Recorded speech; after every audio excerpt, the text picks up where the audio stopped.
Hello, welcome back to my studio. I'm Carrie Waltz. If you haven't been here before, I'm an artist resource, and today I'm going to share with you a painting of a dog. I am working on an Ampersand panel. This is a 5 by 5 inch panel. I've already sketched him out, and I'm going to be working in oils today. I have a variety of colors that I don't normally put on my palette, and I'll share those with you in just a minute. So thank you for subscribing if you have, and if you haven't, after today, if you get anything out of this, please give me a thumbs up and consider subscribing. I have over 470 subscribers, which is just really exciting for me. And the more I get, the more perks I get as a creator. So it helps me grow my channel and provide you more opportunities. So enjoy watching and paint along with me if you want to. Thank you. Today I'm going to be painting this dog that I will hopefully post in picture-in-picture and post-edit.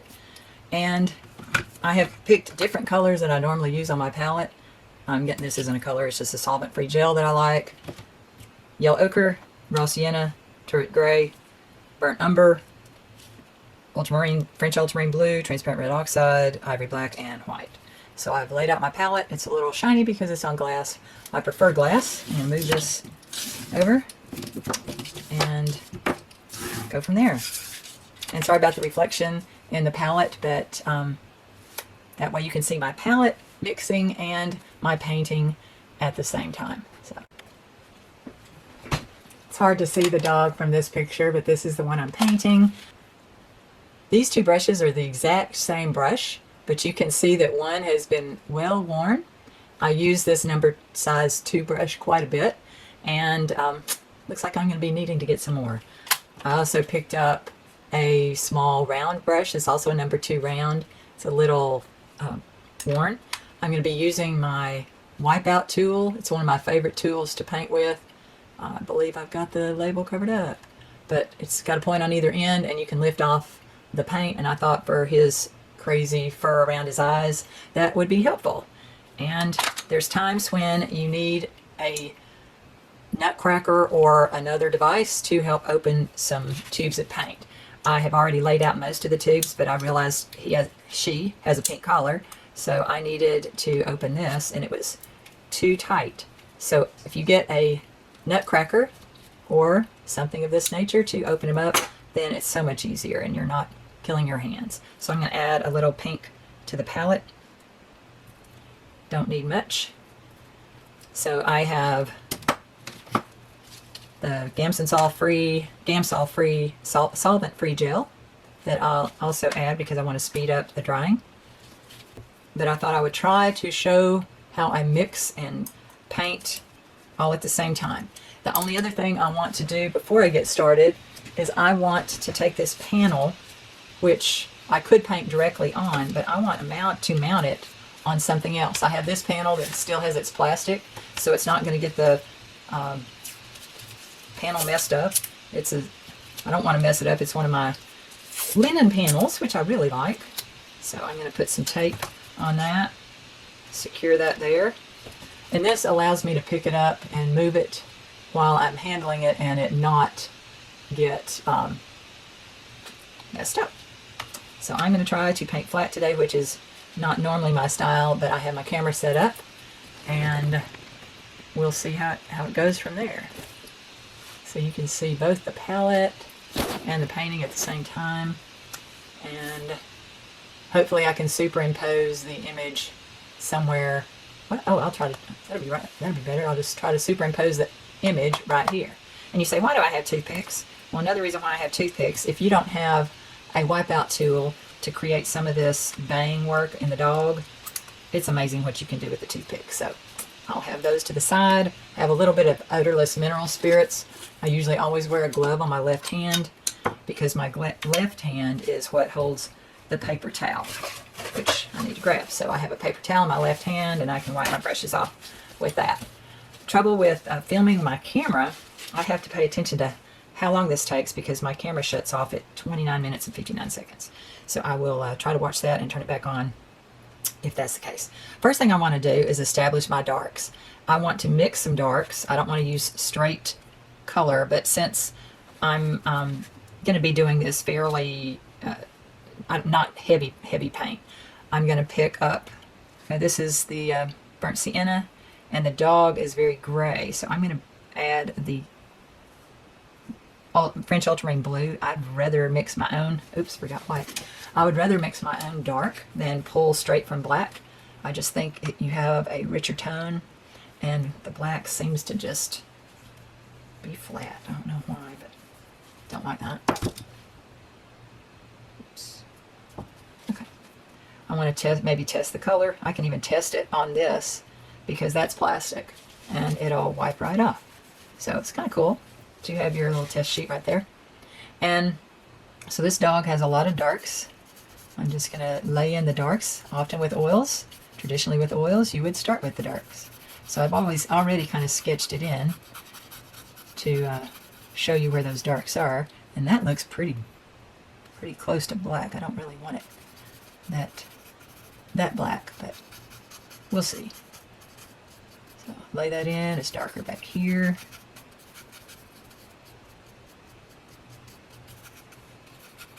Right in here. This paint goes a long way when I'm working thin. All right, I'm just now thinking, his fur extends all into the background. So maybe I should take a detour and put in the background first. So sometimes we do that. See, I'm still going with that first load of paint. It's kind of crazy. There must have been a lot of oil in that.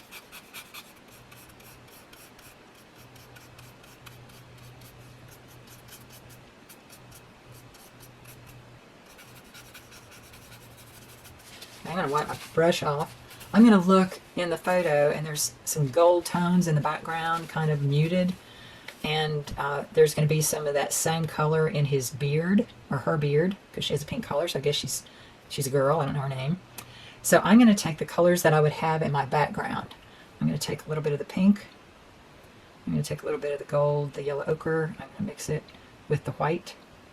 I want the background, when I look at the color, when I look at the photo and squint my eyes, the fur here of the dog is lighter than the background. So if I make this darker than when I squint my eyes than the background, that's a little too pink. I'm going to add a little of the burnt sienna, the raw sienna to darken that a bit. But I'm going to use a very dry brush at this point. I want more light coming in over here, so I'm just going to pick up the white, mix it in.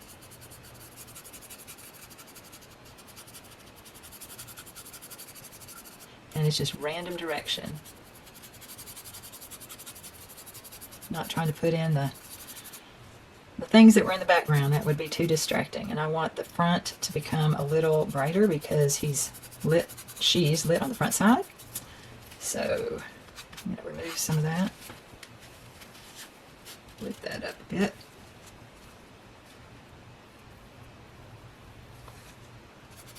I'll even put a little blue in that.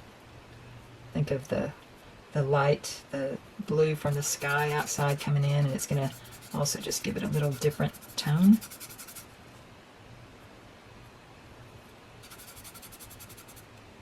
And I want the whiskers are darker here, and I need it light enough behind it so that they'll show up. So I'm going to lighten that even more. Not whiskers, his just fluffy fur, her fluffy fur. But I like a variety of just colors. I always try to use whatever colors I'm painting with in my background, so it gives unity to the piece. I don't like that this nose area is very gray, so I don't want it to get too gray there. I'm going to extend some of this gray tones toward the back. And then add some of these golden tones that I started with more up front, because she sitting in front of a couch or a chair or a blanket or something that's brown, and I don't have to do a whole lot with it just to create a background for her to be, whatever. I just don't want the background to be distracting. It is darker down here, and I want it darker because the fur is just lit up with reflected light from the window. So we'll see if this is dark enough to show off the fur that's going to be in front of it. I'm working very dry because I want to be able to come back over on top of this and add things to it if I need to. Now to balance the dark, I don't want the dark to start right at the nose. That just looks a little odd. I'm going to bring that light further down because that nose is dark and I want it to show up. So I want to create the dark beginning a little lower. And I want to extend this back here to create more of a shadowy area back here because it is away from the light. So that's just enough so that as I work around the outside of the dog, the part of the dog that's darker it has a light in the background. The part of the dog that's lighter, which is down here, has dark in the background. Hope I said that correctly and not backwards. Okay, I'm all right with that now. I'm going to wipe my brush off and now go back to laying in the darks of the dog. So I had ultramarine blue and burnt umber, sorry. Burnt umber and burnt umber, French ultramarine blue. Makes a nice gray. And a little more blue. There we go. That's his ear coming in. I've got a little too much here. I'm going to lift some of that off.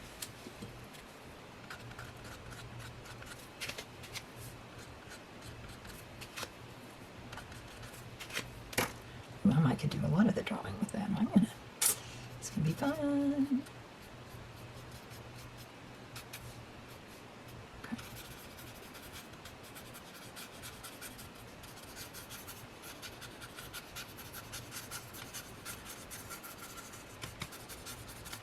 When I squint my eyes, it gets darker or a little lighter toward the edge, so I'm adding a little bit of white to that. A little more white to that. What I like about adding white, you can see how the colors are leaning. Do they lean more toward the blue or to the brown? And it's kind of, I call it, the white is the equalizer, so to speak.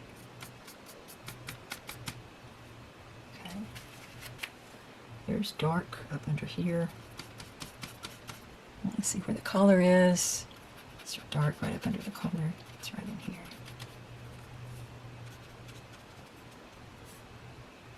Traditional oil is dark over light.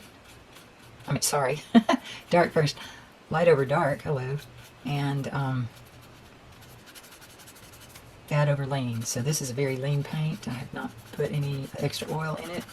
And I'm doing it very dry, so when I touch it, you can see it's not coming up on my hand. That helps me also to paint without creating mud, which is a challenge sometimes. Okay, when I look at the dog, his fur, her fur, turns more brown as it gets into this area. So I want to reflect that in what I'm doing. I'm going to lift off some of this up here. It's a little heavy.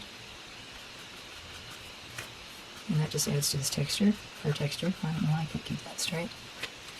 Doesn't matter.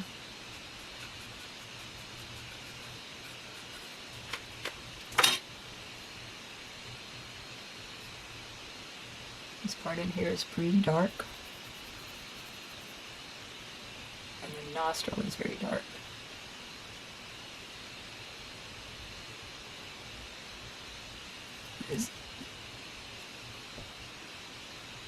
What's nice about having a photo on an iPad or a netbook, which this is I can zoom in and look at it up close.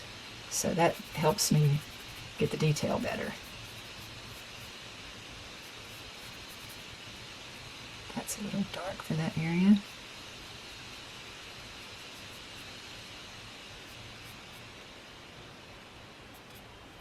What I do is I want to squint and get the underside, the underneath the parts of the fur that's flipped over. I want to get the dark in first.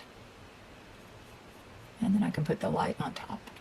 There's his eye, her eye.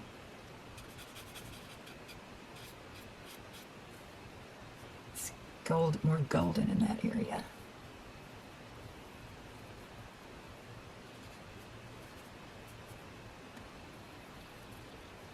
Also lighter. But most of it, it's on the end of the fur, and I'll come back with that in a little bit. Just trying to get the feel for the growth, which direction it goes, and make sure the part of the background there that might not be dark enough, or might need to make the background darker for this to show up. When I'm squinting, those two are the same color value. When I squint, this and this is the same value. I've got to make the background darker in order for the fur here to show enough, and it's going to be a little lighter, but that just wasn't dark enough.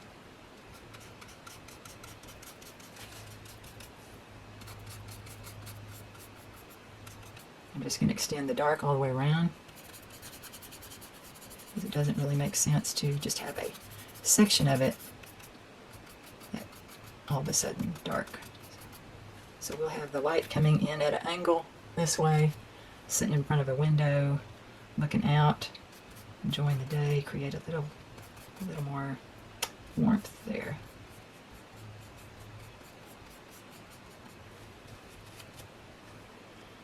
That'll do.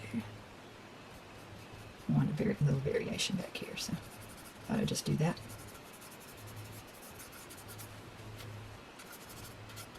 Warm colors advance, cool colors recede, so I need to be careful that I don't do too much of that in there at the time. So, okay, I'm going to go back to my dog. Pay attention to your dog, Carrie. All right.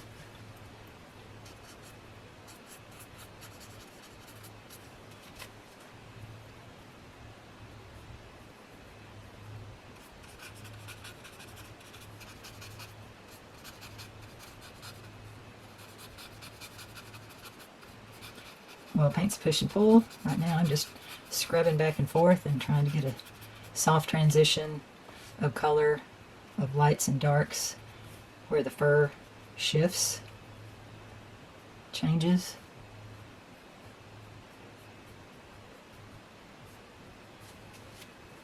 Still need a better base coat. Down here it goes much lighter, but there is still a base underneath. Some light through here. Squint my eyes, there's actually light up underneath, which is a little different. I want that more golden.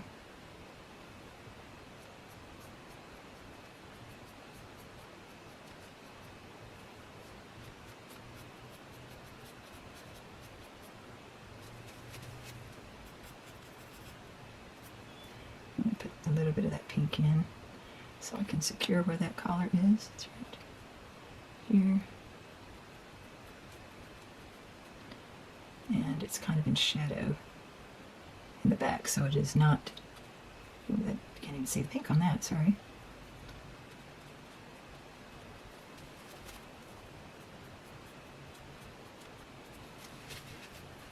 It's a little darker than the collar is, so I'm going to just mix white right on top.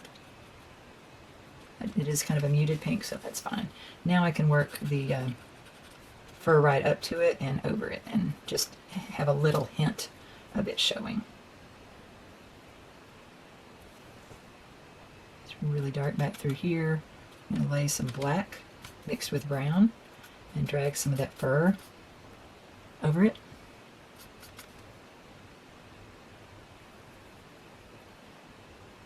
Squint my eyes to get the darkest part.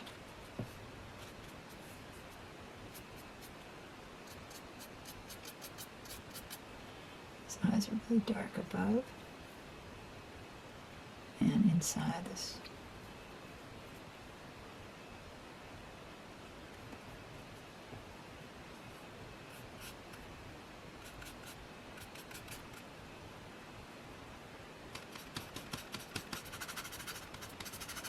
Come back with curly hair in a bit. Fur, not hair.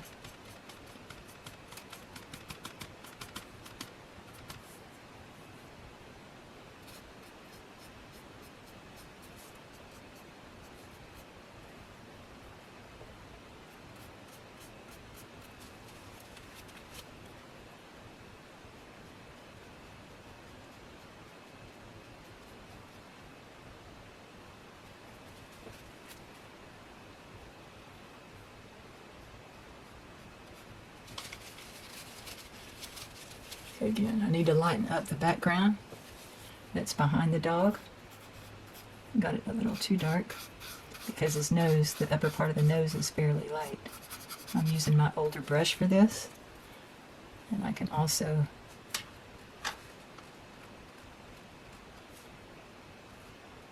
lift off, laying that down, and that helps me. It's kind of like an eraser, kind of fun.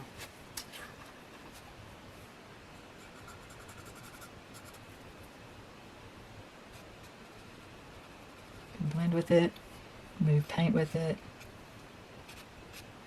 create fur with it.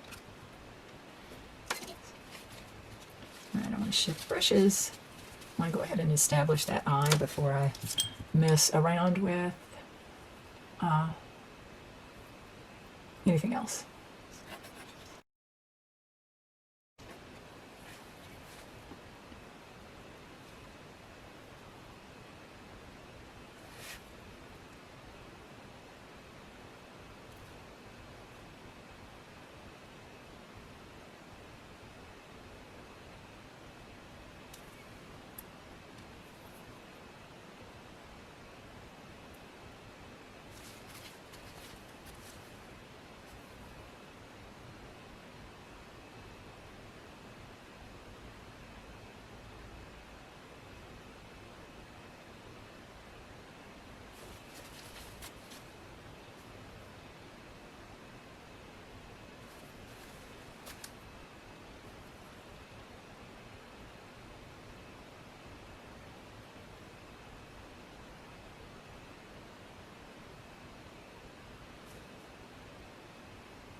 I want to put a little bit of reflection of moisture right below his eye. He's going to have some streaks of fur coming down in his face. I think that's good enough for now. Let's work on his nose a bit.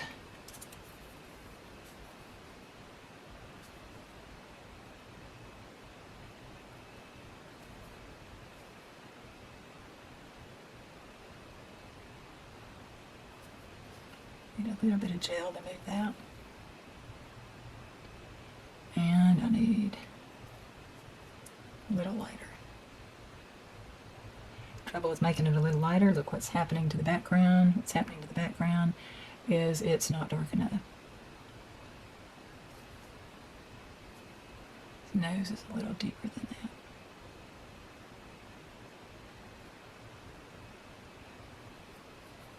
Just make the nose just a tad darker.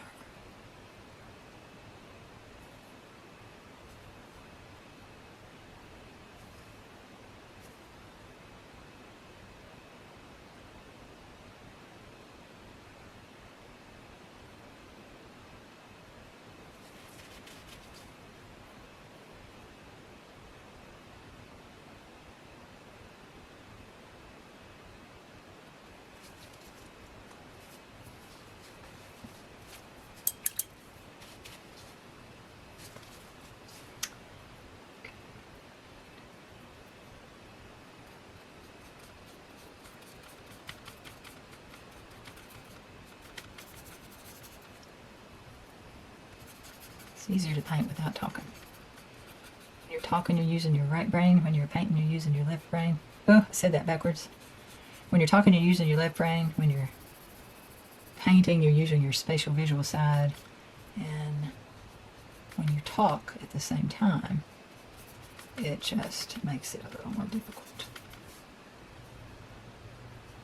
There is darker tones in the, looks like a blanket. It's on top of a couch. It's creating a really nice background for him. So because I put so much detail in that, probably should continue it. So we have a little light coming in on it. It's coming up and getting diffused by the light on the bends of the fabric. See that's going to get distracting. No. This is when you go, no. Just blur it out. That'll work. I like that better. Generic background. Okay. Pay attention to your dog, Carrie. You get distracted. Okay. Have I laid in the darks? Do I have enough darks that when I put the lights over it, you will see the darks underneath? Almost. Do I have the direction of the fur going in the direction it needs to be? I don't have enough darks in here.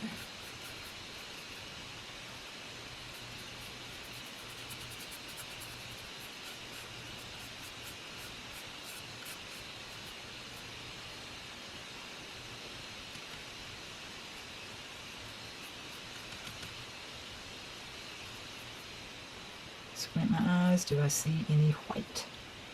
No white back here.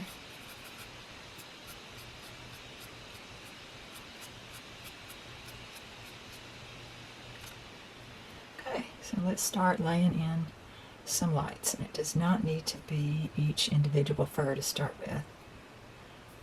Can be if you want to do that, but I'm really not into that. I want to lay in the lights up here. Clean off the brush. Let me go with a cleaner brush. My newer brush. Yellow ochre.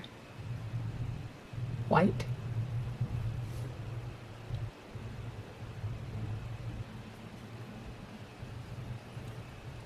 And look what it does. So it comes down here.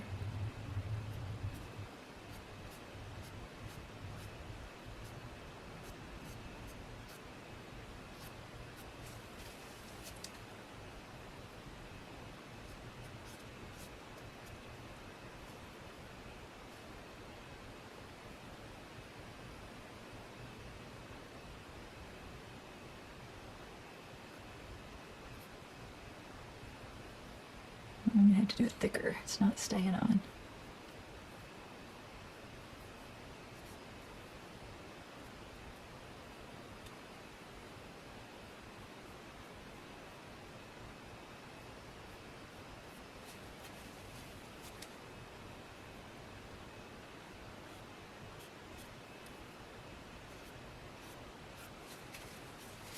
I'll use my wipeout tool and create a little bit of this.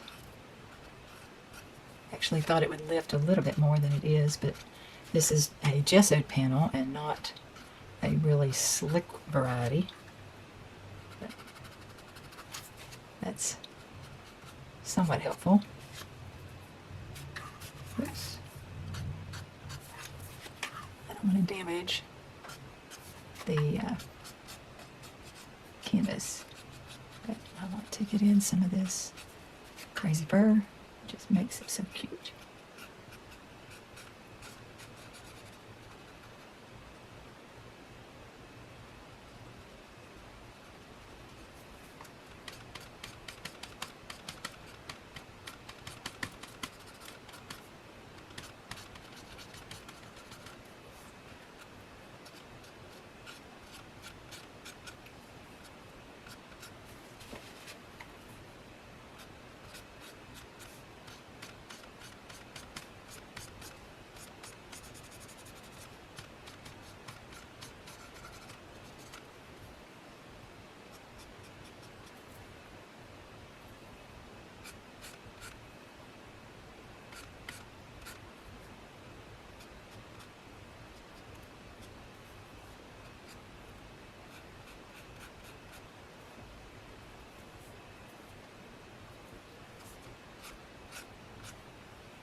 Okay, I'm going to make the background even darker down here. Very dark, very dark.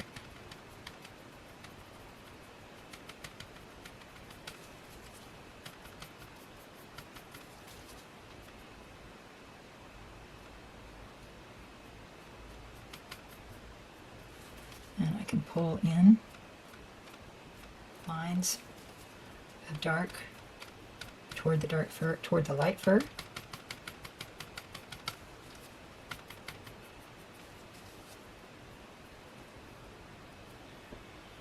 And even though in the picture it might not be that dark, I'm making it that dark back here. So.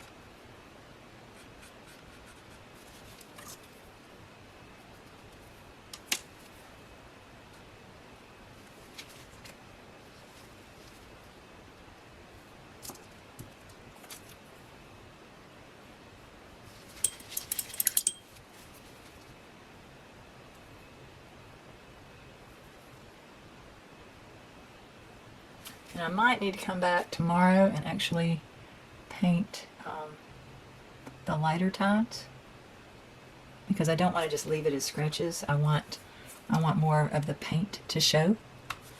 So this might be part 1 of 2. I'm going to try with a different brush, a softer, more watercolor type brush, and I'll be back in just a moment.